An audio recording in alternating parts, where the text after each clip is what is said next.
Congratulations kay Chelsea Manalo, grabe. Kasi nga, napili siya to have the best in makeup look sa MU Cosmetics.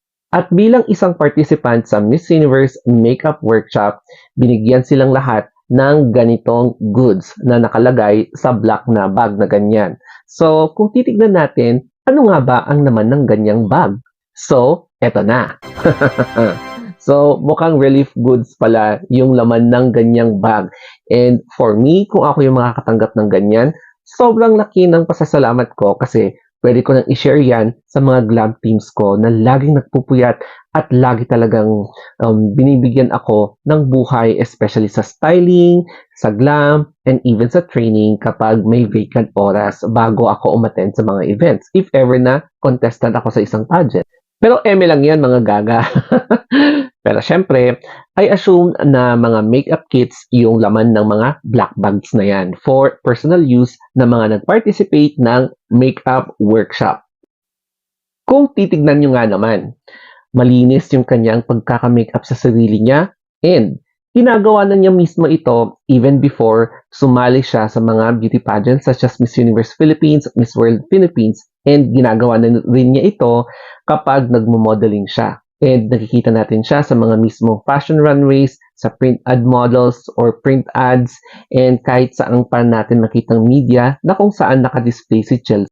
Parang ganito yung mga makeup workshops na mga sinasabak ng Pilipinas sa international beauty pageants. So, mini-makeupan ni Miss Philippines, Chelsea Manalo, ang pambato naman ng Miss Mexico. So, bilang isang veterana at saka batikang nagme-makeup din, so alam niya yung mga kote, yung mga shades, kung ano yung nababagay according sa mga factors such as skin tone, yung shape of the face, shape of the features of the face, mga ganyan, or yung kanilang hairstyle, yung kanilang suot. So, ang daming factors to consider kapag nag-a-apply ka ng makeup sa sarili mo.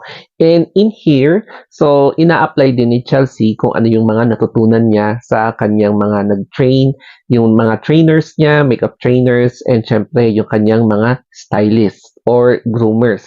Groomers ba yung tawag doon? Basta correct me if I'm wrong. Syempre naman, pati si Chelsea Manalo ay minake-upan din ni Miss Universe Mexico. As you can see here, na hindi ko na ipakita sa video. Pero anyway, it is a vice versa situation na may make-upan kita, may make-upan mo ako, we will make up with each other. So, ganyan ang atake nilang dalawa. And ito nga pala yung finished product sa makeup workshop nila. So, syempre, pati rin si Miss Universe Mexico is tinuruan kung paano i-makeup ang kanyang sarili. Kasi nga, di ba, kanya-kanya na kapag nasa Miss Universe ka na, kasi hindi lahat ng oras kasama mo yung glam team mo. Kaya, kailangan talaga na tulungan mo rin yung sarili mo para consistent yung mga pasabog mo on stage or in candid. And dito naman, kasama ni Chelsea Manalo, ang pambato ng Thailand na si Opal, Miss Universe Thailand 2024, and syempre ang kanyang roommate na si Miss Universe Peru. So, tatlo sila dito, and aftermath niyan ng workshop ng makeup, yung Miss Universe makeup workshop. Ayan. So, I'm not sure kung ano pa yung mga next na gagawin nila after ng workshop na yan. Siguro, baka bukas, may mga next activities na nakaschedule para sa kanila. And I am not sure kung ano pa yung mga pwedeng or yung mga possible ganaps.